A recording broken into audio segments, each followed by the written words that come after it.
նկարահան տեսանյութում ակնհայտ երևում է, որ ես հարգալից մոտեցել եմ, բարև ձեզ եւ առաջարկել եմ զրուցել։ Ինչին նա միանգամից անցել է դուի Դե ծանոթներ էիք հիմա։ Չէ, որովհետեւ դա պաշտոնյա է, ես քաղաքացի եմ։ Եթե ես մոտենայի Ալեն ջան, միգուցե մենք որպես ծանոթներ կզրուցեինք։ Այս պահին ես հասկացա, որ անվտանգությունը լարված է, ես կանգնել եմ անգամ, մոտել չեմ գնացել, ես կանգնել եմ եւ սպասել եմ, երբ Ալեն Սիմոնյանը կմոտենա։ Ալեն Սիմոնյանը չի մոտեցել, դրա կանգնել եւ մոտեցել են արդեն անվտանգության աշխատողները, որոնք իր տարեք սրան, քո հետ զրուցելու չկա տարեք սրան արտահայտությամբ արդեն մոտեցան ինձ Ալեն Սիմոնյանը նման հրահանգ տվեց։ Այո, Ալեն Սիմոնյանը հրահանգ տվեց տեսանյութում դա բարձր երևում է։ Տարեք սրան,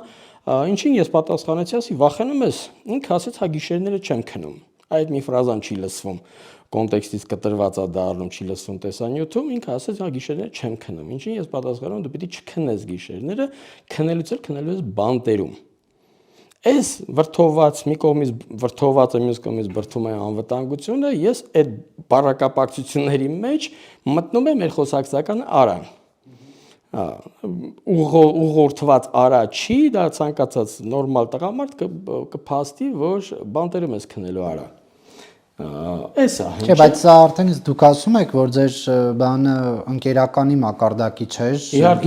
դուից նեղվել եք դուք։ Այդ դեպքում բա ինչ եք խոսակցականով հետո շարունակել, որ ինքն էլ արայից է նեղվել։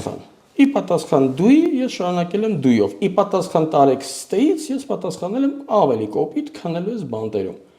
Կարծում եմ սա adekvat պատասխան է պաշտոնյային, եթե պաշտոնյան ասեր կներեք ես շտապում եմ, կներեք ցանկություն չունեմ պատասխանելու, միգուցե իմ պահվածքը լիներ այլ։